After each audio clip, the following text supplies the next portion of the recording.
প্রায় ৩০ মিনিট যাবৎ সদ্যবিবাহিত স্ত্রীর উদ্দেশ্যে অনবরত একটি বাণী ছুটছে আকাশ নওয়ান। তোমার নাম কি? কিন্তু দুঃখের বিষয় মেয়েটা একটা টু শব্দটিও করেনি এখন পর্যন্ত। আকাশ তীক্ষ্ণ চোখে চেয়ে আছে বিছানার কোনায় মাথা নিচু করে দাঁড়িয়ে থাকা মেয়েটির পানে, কপালে বিরক্তির রেখা। সময়ের পাল্লা যত বাড়ে আকাশের বিরক্তির মাত্রা তত বাড়ে। আকাশ সহজে রেগে যায় না, তবে রেগে গেলে কখন কি করে বসে নিজেই বুঝতে পারে না। আকাশ নওয়ান, বয়স 29, যার ঘন কালো ভ্রু, সোজা নাক, দুগাল ভর্তি, মাঝারি দাড়ি যা চাপদাড়ির চেয়ে কিছুটা বড়, গায়ের রং উজ্জ্বল ফর্সা, হাইট 6 ফুট। শক্ত চিবুকে সহজে হাসি ফোটে না আকাশের, প্রয়োজন ছাড়া তার মুখ থেকে কথাও শোনা যায় না। আকাশ নওয়ান ঢাকা ভার্সিটিতে অর্থনীতি নিয়ে অনার্স মাস্টার্স শেষে জার্মানি থেকে পিএইচডি করে বাংলাদেশে ফিরেছে গত 2 মাস আগে। বাংলাদেশে ফিরে তার বাবা সাইফুদ্দিন নওয়ানের ব্যবসায় নিজেকে নিয়োজিত করেছে। আপাতত আকাশের বেশি রাগ লাগছে তার অনাকাঙ্ক্ষিত বিয়ের জন্যে। বেশ কয়েক মাস হলো আসমানি নওয়ান মাঝে মাঝে একটি গ্রামে যেতেন। এবার তার মা তাকে কিছু না জানি হঠাৎ এমন একটা সিচুয়েশন ক্রিয়েট করেছিল, আকাশের বিয়ে করা ছাড়া আর কোনো উপায় ছিল না। মেয়েটির সঙ্গে কথা বলা প্রয়োজন, কিন্তু এ তো কথাই বলছে না। 90% সময় ঠান্ডা মেজাজের মানুষ, 10% সময়ের জন্য যখন রেগে যায় সে রাগের ফল হয়তো ভালো হয় না, যার প্রমাণ মাত্র ঘটে যাওয়া অনাকাঙ্ক্ষিত এক ঘটনায়। আকাশ লাস্টবার দাঁত কিরমির করে মেয়েটির উদ্দেশ্যে প্রশ্ন ছুড়ে দেয়, তোমার নাম কি? তোমার সাথে আমার ইম্পর্টেন্ট কথা আছে। বরাবরের মতোই মেয়েটির থেকে উত্তর না পেয়ে আকাশ হতাশ হয়, রেগে বোম হয়ে যায়। রাগ কন্ট্রোল করতে না পেরে পুরুষালী শক্ত হাতে মেয়েটির ডান গালে সপাটে থাপ্পড় মেরে দেয়। মেয়েটি মাথা নিচু করে দাঁড়িয়েছিল। বিয়ের প্রথম রাতে স্বামীর পাশে বসে স্বামীর মুখ থেকে দুটো মিষ্টি কথা নয়তো ভরসা দেওয়ার মতো দুটো কথা শোনার কোন মেয়ের ইচ্ছে থাকে না, কিন্তু সন্ধ্যার কপালে তো তা জুটল না। মেয়েটি মেঝেতে উপুর হয়ে পড়ে যায়, চোখের কোণে জলকণা জমেছে। আকাশ রাগান্বিত স্বরে বলে, আমার বউ হবার যোগ্যতা তোমার নেই। আমার মা তোমাদের বাড়িতে বেড়াতে গিয়েছিল, আর তোমরা আমার সহজ সরল মাকে গুটি বানিয়ে বড় বাড়িতে ঢুকে পড়লে। আমার স্টারের সম্পর্কে কোনো আইডিয়া আছে তোমাদের? যত সব রাবিশের দল। কথাগুলো বলে আকাশ ঘরের দরজা খুলে হনহন করে বাইরে বেরিয়ে যায়। আকাশের কথাগুলো শুনে সন্ধ্যার চোখ থেকে টপটপ করে পানি গড়িয়ে পড়ে। ধীরে ধীরে উঠে বসে, অসহায় ভরা দৃষ্টি খোলা দরজার পানে রাখে। দুহাঁটু জমা করে বুকের সাথে ঠেকিয়ে মলিন মুখে ছলছল দৃষ্টিতে চেয়ে থাকে। যারা সৎমায়ের অত্যাচার সহ্য করে তারা কোনো এক উসিলায় সে বাড়ি থেকে বেরিয়ে অন্য কোথাও সুখের সন্ধান করে। সন্ধ্যা তাদেরই একজন। সে ভেবেছিল সৎমায়ের ঘর থেকে বেরিয়ে সে মুক্তি পাবে, কিন্তু তার কপাল তো এত ভালো নয়। তার কপালে সুখ আসবে কিভাবে? যাদের কপাল ভালো তাদের সুখের দেখা ঠিকই মেলে। লোকটা তাকে লোভী বলে গেল কেন? সে বিয়েতে সম্মতি দিলেও এনার মাকে কিছু বলেনি সন্ধ্যা। কিভাবে যে বিয়ে হয়েছে সে ঠিক জানেই না। 18 বছরের মেয়ে সন্ধ্যা, উজ্জ্বল শ্যামলা গরনের মেয়ে সে। দেখতে পরীদের মতো সুন্দরী না হলেও মুখে অজস্র মায়া নিয়ে জন্মেছে সে। সুনিপন ছোট্ট না, গালের দুপাশে হালকা ডিম্বাকৃতি গড়ন, হাইট 5 ফুট 3 ইঞ্চি। ঘন চোখের পাতা ভেদ করে নোনা জল গড়িয়ে পড়ে। পরনে একটা সাদামাটা লাল শাড়ি, মাথায় টানা আঁচল হেলে কাঁধে পড়ে যায়। সন্ধ্যা 2 হাত হাঁটুর উপর নিচ করে রেখে ডান গাল ঠেকিয়ে চোখ বুজে নেয়। বন্ধ চোখের পাতা বেয়ে অনবরত গড়িয়ে পড়া পানিতে গাল ভিজে যায়। বেশ অনেকক্ষণ এভাবেই বসে থাকলো। এরপর 2 হাতে চোখ মুখ মুছে নিয়ে মেঝে থেকে দাঁড়াতে গিয়েও আবারও ঠাস করে মেঝেতে বসে পড়ে। পায়ের ব্যথায় চোখ মুখ কুঁচকে নেয়। ডান পা সামনের দিকে কিছুটা বাড়িয়ে দিয়ে দেখলো ডান পায়ের উপরের অংশে বেশ অনেকটা জায়গা জুড়ে ফোসকা পড়েছে। সন্ধ্যার মনে পড়লো আজ সকালের কথা। মাটির চুলায় রান্না বসিয়েছিল সে। তার সৎমা 1 পাতিল গরম পানি চেয়েছিল। সন্ধ্যা ভাতের মার ফেলে তার মায়ের কাজটি করে দিতে চেয়েছিল। তার ভাবনা অনুযায়ী চুলা থেকে ভাতের পাতিল নামিয়ে মারই ফেলছিল। তখনই তার সৎমা এসে সন্ধ্যার চুলের মুঠি ধরে বলে, তোর সাহস তো কম না, তুই আমার কথা না শুই না এইখানে বসে থাকিস? আমাকে পাত্তা দেস না, বসে বসে আমার অন্ন খাবি, আবার আমারই কথা না শুনে নবাবজাদি হয়ে বসে থাকবি? সন্ধ্যার হাত থেকে ভাতের পাতিল উল্টে পড়ে। পরে তো পরে সব তার ডান পায়ের উপর উল্টে পড়ে। তার সৎমা ব্যাপারটি লক্ষ্য করে আরো জোরে সন্ধ্যার চুলের মুঠি ধরে রেগে বলে, এতগুলো ভাত নষ্ট করলি কেন হারামজাদি? কামাই করিস, বসে বসে ভাত খেয়ে হচ্ছিল না, এখন এভাবে ফেলে দিয়ে নষ্ট করছিস? সন্ধ্যা তার 2 হাতে তার চুল থেকে মায়ের হাত ছাড়াতে চায়। চোখ থেকে টপটপ করে পানি পড়ে। গরম ভাত সহ ভাতের মার পায়ের উপর পড়ে যাওয়ায় সন্ধ্যার মনে হলো তার ডান পা ছিঁড়ে পড়ে যাচ্ছে। জ্বলনির মাত্রা তীব্র থেকে তীব্রতর হয়। পা অবশ হয়ে আসে। করুণ চোখে মায়ের দিকে চেয়ে থাকে। ছাড়া না পেয়ে 2 হাতে জমা করে অসহায় চোখে চেয়ে বোঝায়। তাকে ছেড়ে দিতে। তার যে ভীষণ কষ্ট হচ্ছে, কিন্তু তার সৎমা একটুও দয়া দেখায়নি, বরং আরও কথা শোনাতে ব্যস্ত হয়েছিল।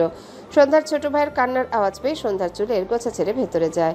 সন্ধ্যা দুহাতে তার পা ধরে ফুপিয়ে কাঁদে। ওই পা নিয়ে খুঁড়িয়ে খুঁড়িয়ে আবারও মাটির চুলায় ভাত বসায়। তার সৎমাকে পানি গরম করে দেয়, নয়তো আবারও এসে কি না কি করবে। কথাগুলো ভেবে সন্ধ্যার চোখ থেকে পানি গড়িয়ে পড়ে। পায়ে আর মলম দেয়া হয়নি। মলম, সে তো বিলাসিতা। গরম কিছু পড়ার সাথে সাথে পায়ে পানিটুকুই দিতে পারেনি।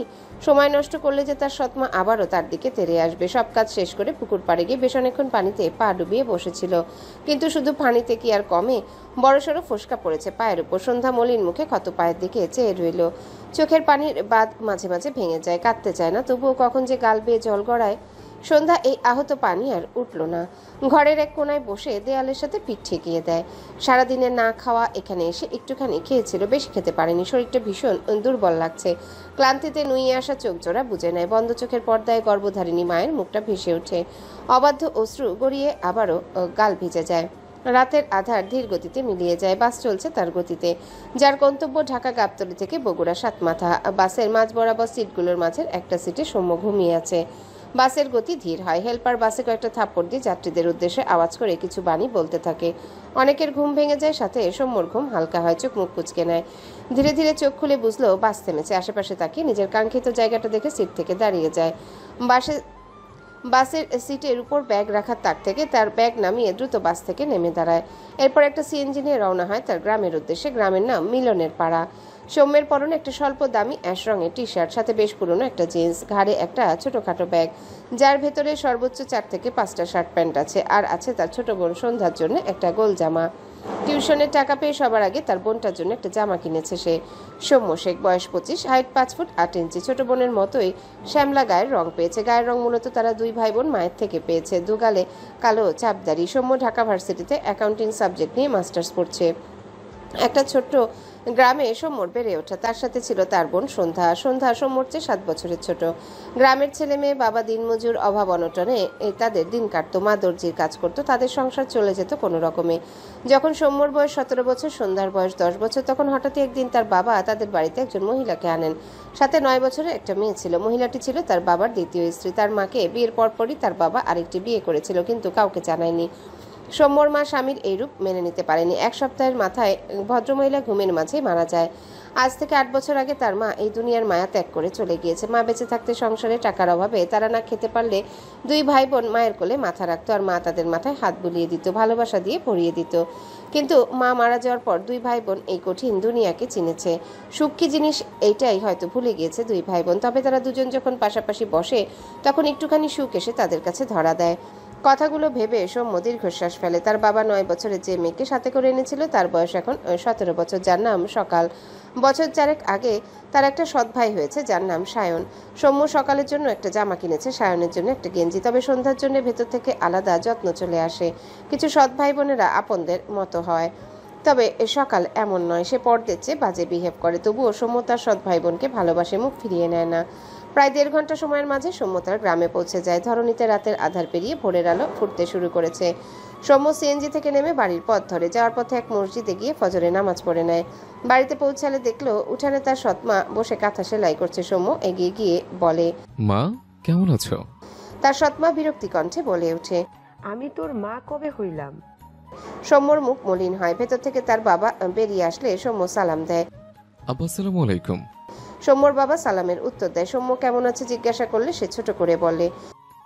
সৌম্যর ভীষণ খারাপ লাগে। মা মারা গেলে বাবারা যে পর হয়ে যায়, এই অভিজ্ঞতা তার আর সন্ধ্যার হয়েছে। সৌম্য আর কিছু বলল না। বাড়ির ভিতরে গিয়ে সরাসরি তার বোন সন্ধ্যার ঘরে যায়। টিনের ঘর। ঘরটার অবস্থা একদম ভালো নয়। টিনের কত জায়গায় যে ফুটো আল্লাহ জানে। এখানে তার বোনকে থাকতে দেওয়া হয়। সৌম্য দীর্ঘশ্বাস ফেলে। তার একটু টাকা হলেই তার বোনকে নিয়ে এখান থেকে চলে যাবে। ঘরে সন্ধ্যাকে না দেখে কয়েকবার ডাকলো। ভাবলো হয়তো ঘুম থেকে উঠে এদিক ওদিকে গিয়েছে। সে তার বোনের ঘরে ফ্রেশ হয়ে নিল। সন্ধ্যাটা কোথায়? ও থাকলে তাকে এটা ওটা এগিয়ে দেয়। সৌম্য বেশ অনেকক্ষণ বসে রইল সন্ধ্যার জন্য। এর মাঝে সকালে সায়নের জন্য আনা জামা গেঞ্জি দিয়ে এসেছে। সন্ধ্যাকে এখনো আসতে না দেখে সৌম্য ঘর থেকে বেরিয়ে আসে। তার বাবাকে বলে, আব্বা আমার বোনু কোথায়? সৌম্যর বাবা সাথে সাথে বলে। সৌম্য অবাক হয়ে বলে, মানে?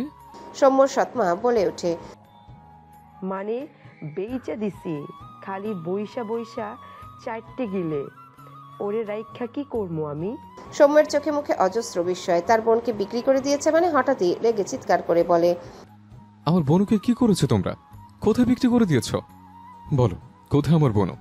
সৌম্যর বাবা কোনো কথা বলে না। তার সৎমা রেগে বলে, এটা তোর বাড়ি নয়, রাখ নিজের মধ্যে রাখ। সৌম্যর দুনিয়া ঘুরছে। তার ওই ছোট বোনটা ছাড়া আর কে আছে? এই মানুষ দুটো এত পাষাণ কেন? রেগে কিছু হবে না, অসহায় কণ্ঠে বলে। আমার বোন কোথায় প্লিজ বলো। কারো কোনো রেসপন্স না পেয়ে সৌম্য দুহাত জমা করে ভারী গলায় বলে, দয়া করে বলো বোন কোথায়। আমি আমার বোনকে নিয়ে একেবারে চলে যাবো এখান থেকে, আর কখনো তোমাদের বাড়িতে আসবো না। তোমাদের পায়ে ধরে আমার বোনটার খোঁজ দাও তোমরা। ও আব্বা, বলো বলো আমার বোন কোথায়। আমরা আর আসবো না এখানে। কারো কোনো ফিরতি উত্তর না পেয়ে সৌম্য সকালে সামনে গিয়ে বলে, সকাল, আমার বোন কোথায় রে? বল না সকাল।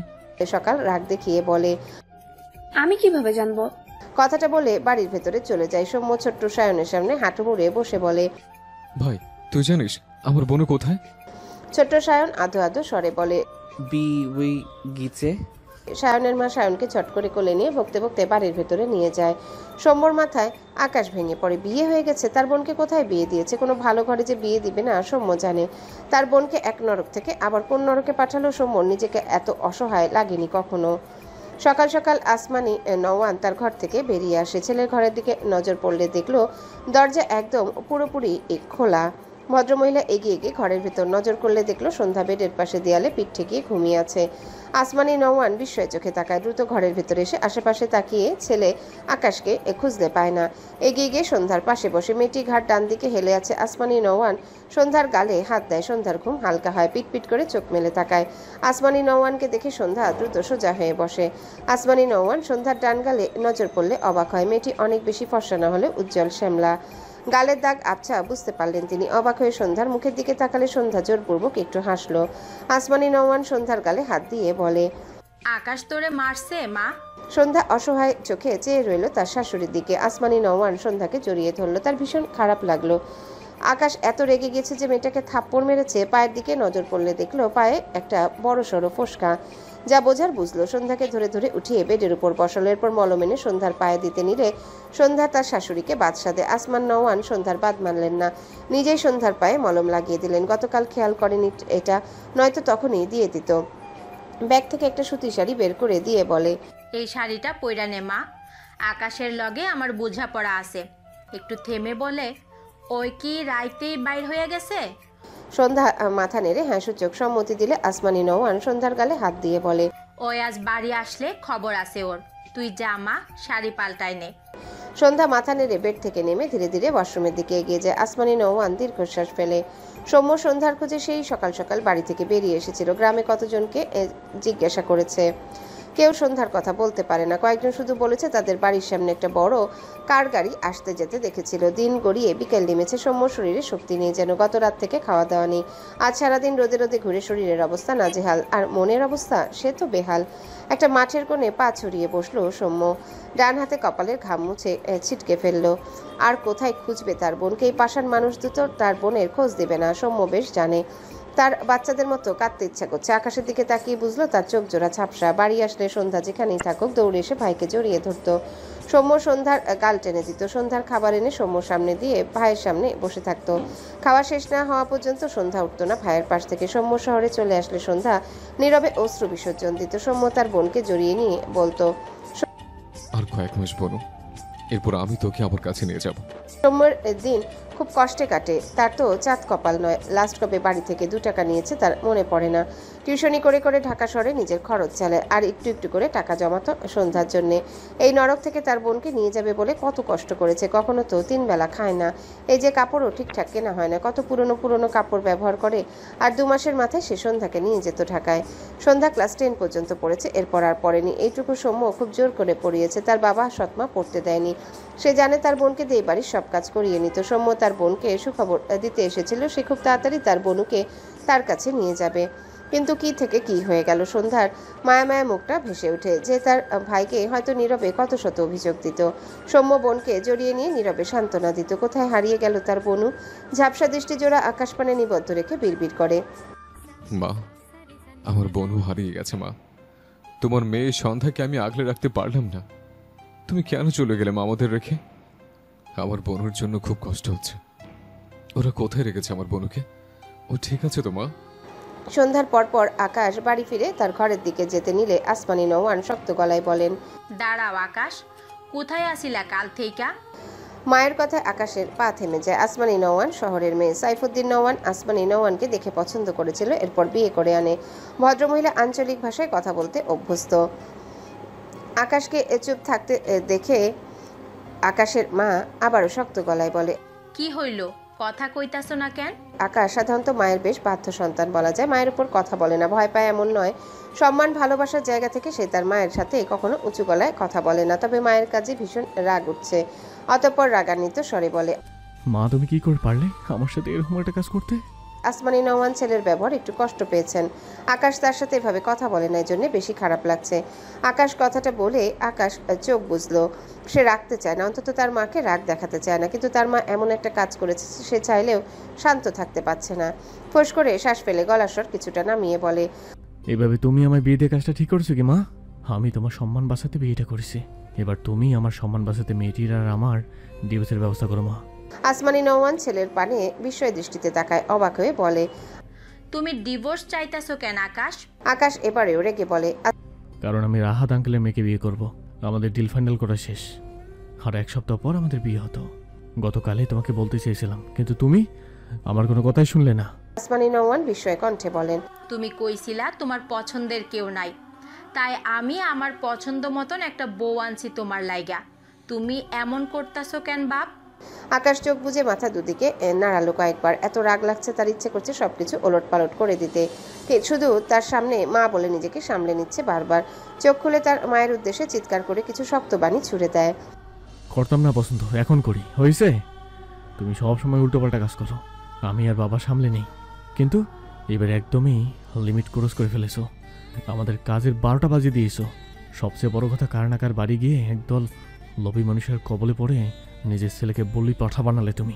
সাইফুদ্দিন সোফার উপর বসা ছিল, হাতের খবরের কাগজ ভাঁজ করে আকাশের দিকে তাকিয়ে শান্ত গলায় বললেন, আকাশ, আমার স্ত্রীর সাথে এভাবে কথা বলবে না। আকাশ দুহাত মুষ্টিবদ্ধ করে চোখ বুঝলো। সে না চাইতেও হাইপার হয়ে যাচ্ছে। আসমানি নওয়ান ছলছল দৃষ্টিতে ছেলের পানে তাকিয়ে রইল, এরপর স্বামীর পানে চেয়ে বলে, আকাশের আব্বা, তোমার ছেলে এসব কি কইতাছে? সাইফুদ্দিন নওয়ান এগিয়ে এসে তার স্ত্রীর পাশে দাঁড়ালেন। বউকে ভীষণ ভালোবাসেন ভদ্রলোক, কখনো ধমক দেয় না। এই যে এখন তার স্ত্রী উল্টাপাল্টা কাজ করছে, সে মনে মনে রেগেছে, তবে তা তার স্ত্রীর উপর ফলাচ্ছে না, বরং ছেলেকে চুপ করিয়ে দিলেন। স্ত্রীর উদ্দেশ্যে মৃদুস্বরে বললেন, আকাশ যা বলছে ঠিকই বলছে, তুমি শান্ত হও। তোমার পক্ষ থেকে আমি ওদের ডিভোর্সের ব্যবস্থা করব। সন্ধ্যা রান্নাঘরের দরজার কোনায় দাঁড়িয়ে আছে। রাগান্বিত আকাশের পানে মায়া মায়া চোখে চেয়ে রইল। লোকটিকে সে বিয়ের আগে দেখেনি, তবে স্বামীকে নিয়ে একটুখানি স্বপ্ন দেখেছিল। লোকটা কি সুন্দর! সে তো অত সুন্দর না, আবার কত ক্ষুদ্রার। এমন মেয়ের কপালে দুঃখই মানায়। চোখের পাতা ভেদ করে নোনা জল গড়িয়ে পড়ে। গতকাল বিয়ের পরপর এক মুহূর্তের জন্য সন্ধ্যা ভেবেছিল সে ওই সৎমায়ের নরক থেকে বেরিয়ে একটু সুখের দেখা পাবে, কিন্তু তার কপাল এত ভালো নয়। এটা তো সন্ধ্যার আগেই বোঝা উচিত ছিল। মায়ের কথা মনে পড়ল। কতদিন হলো মাকে দেখে না, মায়ের আদর আর কতদিন হলো পায় না। ভাইয়ের কথা মনে পড়ল। সৌম্য ভাইয়া যে তাকে তার কাছে নিয়ে যেতে চেয়েছিল, তাকে নিয়ে যাবে না? এখানে কি আসবে না? সৌম্য ভাইয়া তো জানে না তার বিয়ের কথা, এখানে কি আসবে তার ভাইয়া? সন্ধ্যার চোখ থেকে টপ টপ করে পানি গড়িয়ে পড়ে। খুব করে ভাইকে ডাকছে। আপন বলতে তার একটা ভালোবাসার ভাই ছাড়া আর কেউ নেই তার। আসমানি নওয়ান তার স্বামীর কথায় দ্বিগুণ অবাক হলেন। কি করবেন কি বলবেন বুঝে পায় না। আকাশের দিকে তাকিয়ে রেগে বলে, তুমি ওরে মারছিলা কেন? আকাশ বিরক্ত হয়। সে ভেবেছিল যা হওয়ার হয়েছে, মেয়েটার সাথে ঠান্ডা মাথায় কথা বলে সব মিটমাট করবে, কিন্তু সে ওই মুয়ের মুখ থেকে একটা শব্দ বের করাতে পারেনি। তার মায়ের উদ্দেশ্যে দাঁতে দাঁত চেপে বলে, এরকম বেয়াদব মেয়ে কোথা থেকে তুলে এনেছো? একে তো লোভী, সাথে আদব কাদা ছিটে ফোটম নিয়ে ওর মাঝে। কথাটা শেষ করতে না করতে আসমানি নওয়ান এগিয়ে গিয়ে আকাশের গালে গায়ের জোরে একটা থাপ্পড় মেরে দেয়। আকাশের মুখ বাম দিকে হেলে যায়। সাইফুদ্দিন নওয়ান অবাক হয়ে ডাকে, আসমানি। আকাশ চোখ দুটো বুজে হাত মুষ্টিবদ্ধ করে নিয়েছে। রাগে মাথা থেকে পা পর্যন্ত জ্বলছে। চোখ খুলে সামনে তাকালে সন্ধ্যাকে চোখে পড়ল, যে রান্নাঘরের কোনায় দাঁড়ানো। চোখে চোখ পড়লে সন্ধ্যা তার ভেজা চোখ জোড়া মেঝেতে নামিয়ে নেয়। আকাশ শক্ত চোখে তাকায় সন্ধ্যার দিকে। এই মেয়েটার জন্যই সে আজ জীবনে প্রথম মায়ের হাতে থাপ্পড় খেয়েছে। ইচ্ছে করছে একটা থাপ্পড়ের বদলে এই মেয়েটাকে জাস্ট খুন করে ফেলতে। মাকে তো কিছু বলল না। রেগে মেগে তার আশেপাশে যতগুলো ফুলদানি ছিল সবগুলো গায়ের জোরে ছুঁড়ে ফেলে। চিৎকার করে বলে, বাবা তোমার স্ত্রীর কাজটা একদমই ঠিক করেনি। একটা বাইরের বেয়াদমের জন্য আমাকে আঘাত করেছে। কথাটা বলে আকাশ হনহন করে বাইরে বেরিয়ে যেতে নিলে আসমানি নওয়ান ভেজা চোখে চেয়ে শক্ত কণ্ঠে বলে, বেয়াদব অয় নয়, বেয়াদব তুমি। একটা অচেনা মেয়েরে মারতে তোমার হাত কাঁপলো না? আকাশ পিছু ফিরে রেগে বলে, না, কাঁপেনি। আরও কয়েকশোটা থাপ্পড় দিতে পারছি না বলে আফসোস হচ্ছে। একটা থাপ্পড়ে উত্তর দেয় না, তুমি তাকে রেখে আমাকে বেয়াদব বলছো? কথাটুকু বলে আকাশ আবারও পায়ের গতি বাড়ায় বাড়ি থেকে বেরিয়ে যাওয়ার জন্য। আসমানি নওয়ান ঠোক গেলে বলে, অয় তোমাগো মতো কইরা কেমনে কথা কইব? আসমানি নওয়ানের কথায় আকাশের পা থেমে যায়। পিছু ফিরে বিস্ময় দৃষ্টিতে তাকায় তার মায়ের দিকে। সাথে অবাক হয় সাইফুদ্দিন নওয়ান। মেয়েটি বোবা মানে? আসমানি নওয়ান নিজেকে সামলে বলেন, হয়তো বোবা। তোমাগো যেহেতু ওরে নিয়ে এতই সমস্যা, আমি তোমাগো ডিভোর্স করামো। এরপর আমি ওরে আরো ভালো ঘরে বিয়া দিমো। সাইফুদ্দিন নওয়ান অবাক হয়ে বলেন, মেয়েটির পরিবার নেই? আসমানি নওয়ান শক্ত গলায় বলে, না, নাই। কথাটা বলে আসমানি নওয়ান উল্টো ঘুরে সন্ধ্যার দিকে এগিয়ে গিয়ে সন্ধ্যার হাত ধরে তার ঘরের পাশের ঘরের দিকে যায়। সন্ধ্যা তার শাশুড়ির সাথে পা মেলায়, মাথার আঁচল একটুখানি টেনে নেয়। আকাশ কেমন অদ্ভুত চোখে চেয়ে রইল। সন্ধ্যার চোখে মুখে পানির কণা। একবার পিছু ফিরে তাকালে আকাশের সাথে চোখাচোখি হলে সন্ধ্যা দ্রুত সামনে ফিরে মাথা নিচু করে নেয়। আসমানি নওয়ান সন্ধ্যাকে নিয়ে যতক্ষণ পর্যন্ত সেই ঘরে প্রবেশ না করে ততক্ষণ আকাশ নির্জীব চোখে চেয়ে রইল। সাইফুদ্দিন নওয়ানেরও একই অবস্থা। দুই বাবা ছেলের অবাকের মাত্রা ছাড়িয়েছে। সাইফুদ্দিন নওয়ান বেশ কিছুক্ষণ পর আকাশের উদ্দেশ্যে বলে ওঠে, তুমি চিন্তা করো না, তোমার মাকে আমি সামলে নিব। তুমি ইরাকে বিয়ের প্রিপারেশন নাও। আকাশ কিছু বলল না। সাইফুদ্দিন নওয়ান ছেলের নীরবতায় আবারও বললেন, আমি কি বলেছি বুঝেছো? আকাশ ছোট করে বলে, হুম। কথাটা বলে আকাশ তার ঘরে যাওয়ার জন্য সিঁড়ি বেয়ে উপরে উঠতে থাকে। সাইফুদ্দিন নওয়ান পকেট থেকে ফোন বের করে কাউকে কল করে। আমার ছেলের বউ হইবি না? আসমানি নওয়ান মেয়েটির মন খারাপ দেখে ভ্রু কুঁচকে বলল। কি হইল? মন খারাপ কইরা নিলি কেন? মেয়েটি হাত দিয়ে ইশারা করে কিছু বোঝালো, যার অর্থ, আমি তো তোমাদের মতো কথা বলতে পারি না। আমারে তোমার ছেলে বিয়া করব? আসমানি নওয়ান মৃদু হেসে মেয়েটির থুতনিতে হাত রেখে বললেন, আমার ছানা আমারে খুব ভালোবাসে। আমার কথা ফালানোর সাহস নাই তার। মেয়েটি আবারও হাতের ইশারায় বোঝালো। ভালোবাসবে না তো আমারে? আসমানি নওয়ান হেসে বললেন, আমার জান্নাতরে ভালো না বেশে কি কইরা থাকে আমিও দেখা লোমো। মেয়েটির মুখে হাসি ফুটলো। আসমানি নওয়ানকে দু হাতে জড়িয়ে ধরে লজ্জামাখা হাসি হাসলো। কয়েকদিন আগের একটা ঘটনা মনে করে সন্ধ্যা মলিন হাসলো। আসমানি নওয়ানকে সে বেশি দিন হলো চেনে না। তার গ্রামে মাঝে মাঝে দেখা হতো, আর ভদ্রমহিলা তার সাথে অনেক কথা বলতো। সন্ধ্যা ইশারায় বললে আসমানি নওয়ান ও সব বুঝে যেত। প্রায় 2 মাস আগে দেখা হলে তার ছেলের সাথে বিয়ের কথা বলে। সন্ধ্যা প্রথম প্রথম বিব্রত বোধ করলেও ধীরে ধীরে আসমানি নওয়ানের কথায় সন্ধ্যা বেশ প্রভাবিত হয়। আকাশকে না দেখেও ভাবতো আসমানি নওয়ানের ছেলে তার স্বামী হবে। কিন্তু গতকাল হঠাৎই তাদের বাড়িতে আসমানি নওয়ানকে দেখে সন্ধ্যা অনেক অবাক হয়েছিল। আরও অবাক হয়েছিল যখন শুনেছিল তখনই তার বিয়ে এনার ছেলের সাথে। সন্ধ্যা আগে থেকে আসমানি নওয়ানের ছেলের বউ হওয়ার স্বপ্ন দেখত। এখানে সে দ্বিমত করেনি, তবে আসমানি নওয়ানের কথা শুনে সে ভাবতো এনার ছেলেও তাকে বউ হিসেবে মানবে, কিন্তু তার ভাবনা ভুল। আসমানি নওয়ান সন্ধ্যার গালে হাত দিয়ে বলে, কি ভাবতাছস মা? সন্ধ্যা বেশ কিছুক্ষণ চুপ থেকে ইশারায় বোঝায় আসমানি নওয়ান তাকে কিভাবে চেনে। আসমানি নওয়ান বেশ কিছুক্ষণ চুপচাপ থাকলো, এরপর মৃদুস্বরে বলে, তোর মা আর আমি একলগে পড়তাম। বিয়ের পর আর তেমন ভাবে যোগাযোগ আসিল না। এরপর হঠাৎই একদিন খবর পাই তোর মা মারা গেছে। তুই তখন ছোট আসিলি, এরপর ভুলেই গেছিলাম। পরে তোর ব্যাপারে গ্রামের একজনের কাছে গল্প শুনা বুঝলাম তুই ভালা নাই। তখন থেকে তোরে আমার কাছে আনতে চাইতাম। একটু থেমে বলে, মন খারাপ করিস না মা, আমি তোরে আরো ভালো জায়গায় বিয়া দিমো। কারো কথা ভাববি না। তোর কেউ নাই, আমি আসি।